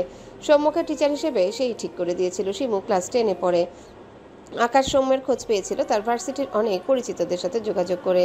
আকাশ ঢাকা ভার্সিটির স্টুডেন্ট ছিল, সেই হিসেবে সৌম্যদের বড় ভাই। আকাশকে মাস্টার্সের 1 বছর ভার্সিটিতে পেয়েছিল সৌম্যদের ব্যাচ। এরপর আকাশ বিদেশে চলে যায়। আকাশ সৌম্যকে যে টিউশন ফি দিল এটা মূলত শিমুকে পড়ানোর ফিস। আজ মাসের 3 তারিখ।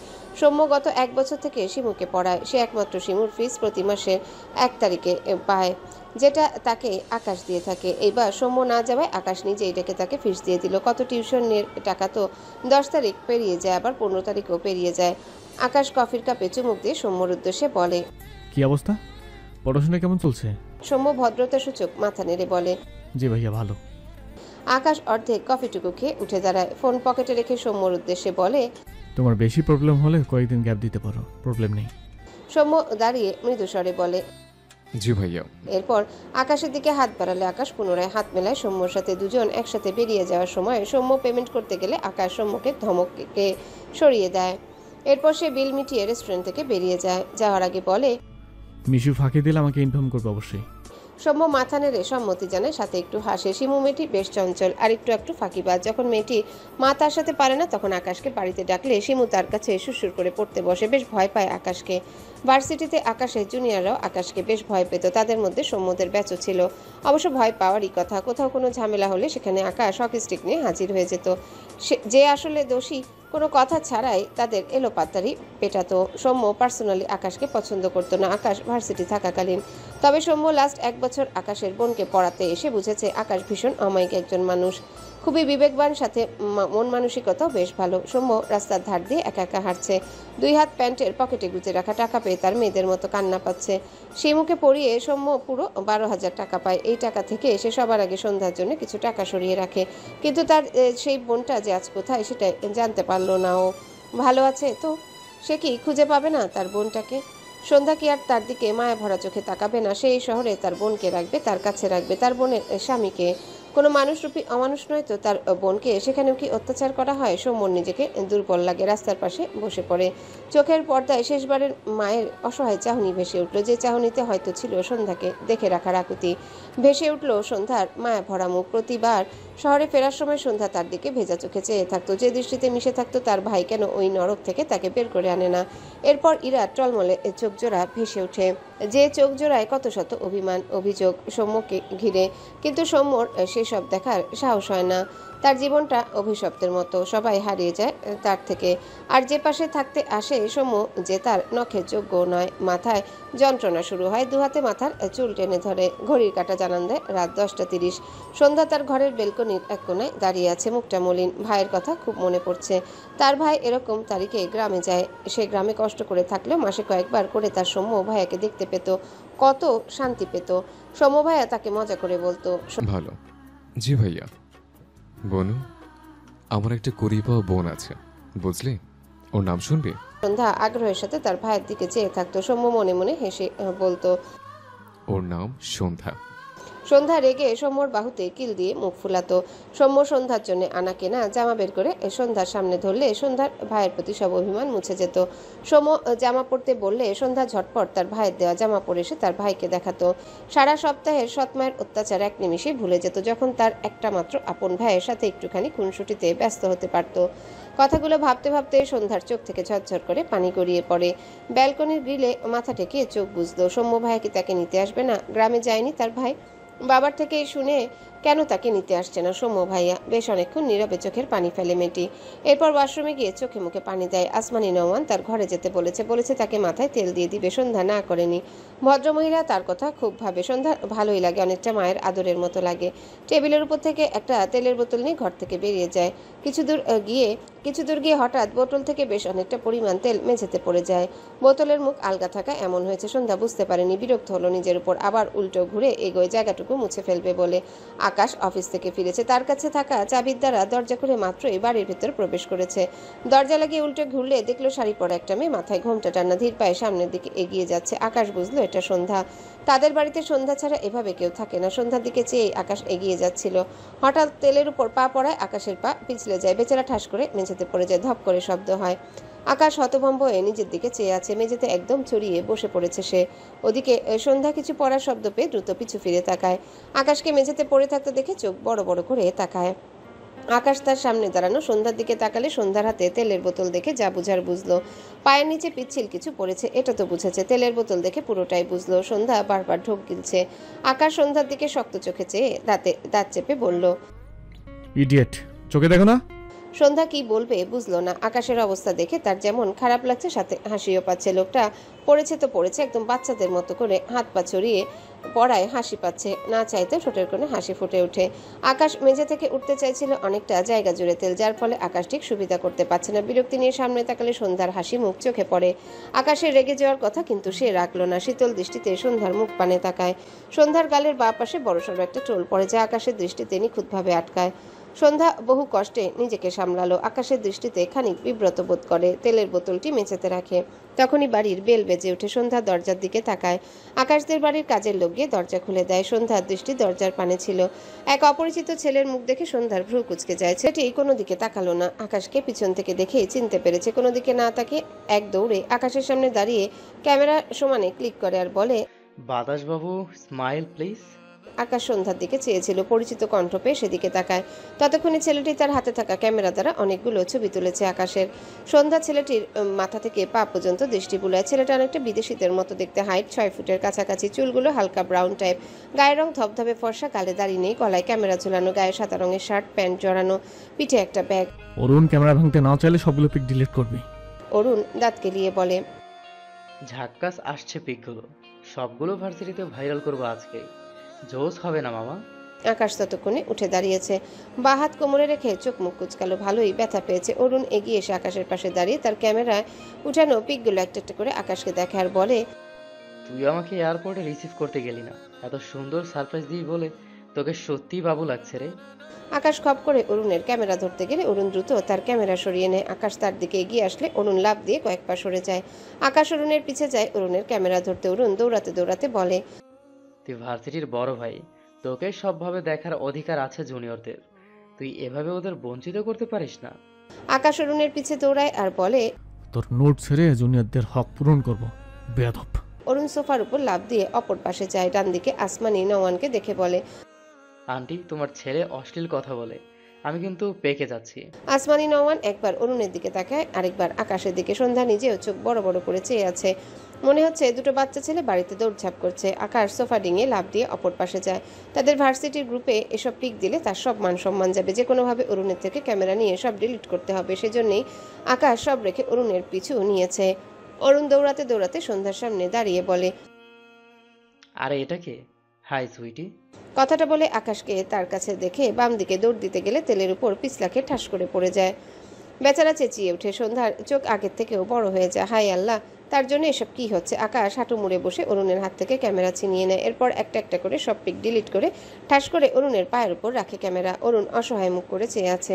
আকাশ উঠে দাঁড়িয়ে পকেট থেকে তার ফোন বের করে একটা পিক অরুণের দিকে ধরে সূক্ষ্ম হাসে। অরুণ চোখ বড় বড় করে তাকায় আকাশের ফোনের স্ক্রিনে অরুণের একটা পিক, যেখানে অরুণের পরনে শুধু আন্ডারওয়্যার পরা পিক। অরুণ অসহায় কণ্ঠে বলে, আস্তাগফিরুল্লাহ, এইসব ডিলিট করে দে। এসব রাখলে আল্লাহ পাপ দেয়। আকাশ ফোনের দিকে চেয়ে গম্ভীর গলায় বলে, যা, তুই ভাইরাল, এটাই তোর সারপ্রাইজ। আন্টি, তোমার অশ্লীল ছেলেকে কিছু বলো, আমার ইজ্জত খেয়ে দিল। হ্যালো বন্ধুরা, পরবর্তী পার্ট খুব তাড়াতাড়ি আসবে, তো সবাই অপেক্ষায় থাকো। আর চ্যানেলটি যারা এখনো সাবস্ক্রাইব করোনি তারা পরবর্তী পার্ট দেখার জন্য চ্যানেলটি সাবস্ক্রাইব করে রেখো। ধন্যবাদ সবাইকে, আমাদের সাথেই থেকো।